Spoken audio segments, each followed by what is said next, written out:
আজকে আমি আপনাদের সামনে এমন একটা বিষয় নিয়ে কথা বলার জন্য আসছি যা আপনার জানা প্রয়োজন। তার আগে বলে রাখি, ভিডিওটা সম্পূর্ণ দেখবেন এবং ভালো লাগলে চ্যানেলটি সাবস্ক্রাইব করবেন এবং দয়া করে একটি লাইক করবেন এবং সবাইকে জানিয়ে দিবেন যে মানুষ আপনাদের সাথে কিভাবে প্রতারণা করছে, আপনাদের সাথে কিভাবে আপনাদের ইমোশন নিয়ে খেলছে।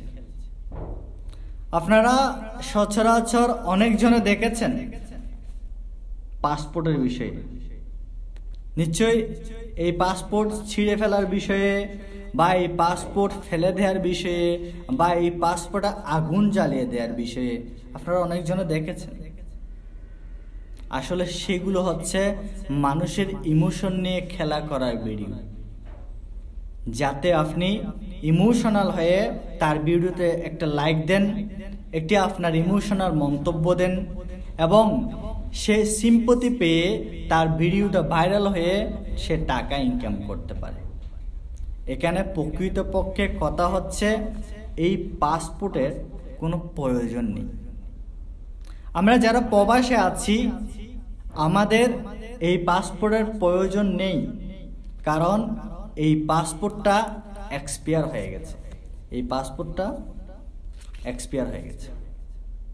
এই পাসপোর্টটা যদি আমি ছিঁড়ে ফেলি, ফেলে দিই, আগুন দিয়ে পুড়িয়ে ফেলি, আমার কিছু যায় আসবে না, কারণ আমার যেটা নতুন পাসপোর্ট সেটা আমার যথাযথভাবে যত্ন করে রেখে দেয়া আছে। তাই আপনাদের ইমোশন নিয়ে আমি যদি খেলতে চাই, তাহলে আমি এই পাসপোর্টটা ছিঁড়ে ফেলতে পারি, এই পাসপোর্টটা পুড়ে ফেলতে পারি এবং এই পাসপোর্টটা আমি ফেলেও দিতে পারি ডাস্টবিন। এই পাসপোর্টটা আমার কোনো প্রয়োজনই নেই। এমনকি আমি যদি এই নতুন পাসপোর্টটাও যদি ছিঁড়ে ফেলি, পুড়ে ফেলি, তাতেও কোনো সমস্যা নেই, কারণ আমার পাশে দূতাবাস রয়েছে, বাংলাদেশ এম্বাসি। সেখানে গিয়ে আমি যদি বলি আমার পাসপোর্ট হারিয়ে গেছে, আমার পাসপোর্ট কোথাও পুড়ে গেছে, আমার পাসপোর্ট কোনো কারণে নষ্ট হয়ে গেছে, সেখানে আমাকে নতুন পাসপোর্ট দিচ্ছে টাকার বিনিময়ে। তারা দিতেও বাধ্য, কারণ আমরা প্রবাসী, দেশে যেতে হবে। আমাদের সুন্দর সুযোগ দিয়েছে বিদায় আমরা সেই সুযোগকে মানুষের ইমোশন নিয়ে খেলায় কাজে লাগাচ্ছি। দয়া করে ভিডিওটা অবশ্যই শেয়ার করবেন এবং সবাইকে জানিয়ে দিবেন।